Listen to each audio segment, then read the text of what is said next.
Dans l'actualité mondiale cette nuit, le cinéma perd une de ses légendes. L'Asie est frappée par un cyclone dévastateur et la justice américaine est secouée par un incident dramatique. Voici le résumé de la nuit du 23 au 24 septembre 2025.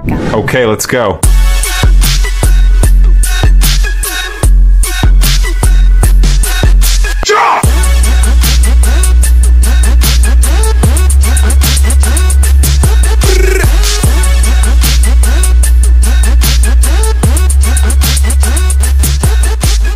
La légende du cinéma Claudia Cardinal s'est éteinte à l'âge de 87 ans. La célèbre artiste, surnommée la diva silencieuse qui parlait avec les yeux, est décédée mardi à son domicile de Nemours, au sud de Paris, entourée de ses enfants, a confirmé son agent à l'AFP. Née en Tunisie de parents siciliens, elle était devenue, avec Sophia Loren, l'une des icônes incontestées du cinéma italien des années 60. Sa carrière monumentale de plus de 150 films compte des chefs-d'œuvre absolus comme Le Guépard de Luchino Visconti, Huit et demi de Federico Fellini ou encore Il était une fois dans l'Ouest de Sergio Leone. Le ministre italien de la Culture a salué sa mémoire, la qualifiant de l'une des plus grandes actrices de l'histoire du cinéma italien. Du monde en noir et blanc du 7e art, passons maintenant à une actualité en temps réel teintée de gris et de bleu avec la colère déchaînée des éléments en Asie. Le typhon Ragasa, le plus puissant cyclone tropical de l'année, a frappé de plein fouet l'Asie du Sud-Est. Le bilan est particulièrement lourd à Taïwan où au moins 14 à 17 personnes ont perdu la vie après la rupture d'un lac barrière qui a provoqué une vague dévastatrice dans le canton de Guangzhou, emportant routes et véhicules. Des dizaines de personnes sont toujours portées disparues sur l'île. Hong Kong n'a pas été épargné. La mégalopole a été placée en alerte maximale subissant des vents violents et des submersions côtières exceptionnelles. Des images impressionnantes ont montré des vagues submergeant les promenades et l'eau de mer s'engouffrant dans le hall d'un grand hôtel. Les autorités ont annoncé la fermeture des écoles, l'annulation de centaines de vols et l'ouverture de refuges pour la population. Ragasa, rétrogradé en typhon de catégorie 3 mais toujours extrêmement dangereux, a touché terre ce mercredi dans la province chinoise de Guangdong. Près de 800 000 personnes avaient été évacuées en prévision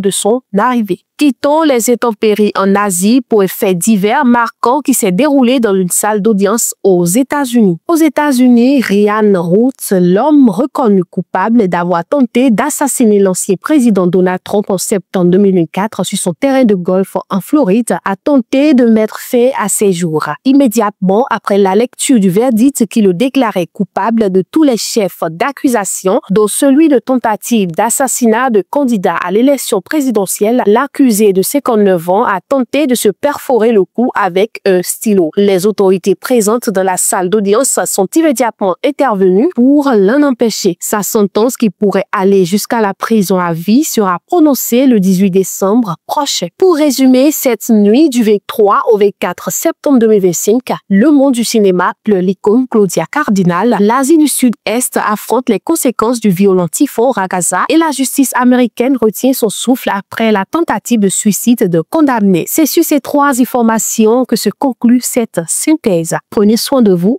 À la prochaine.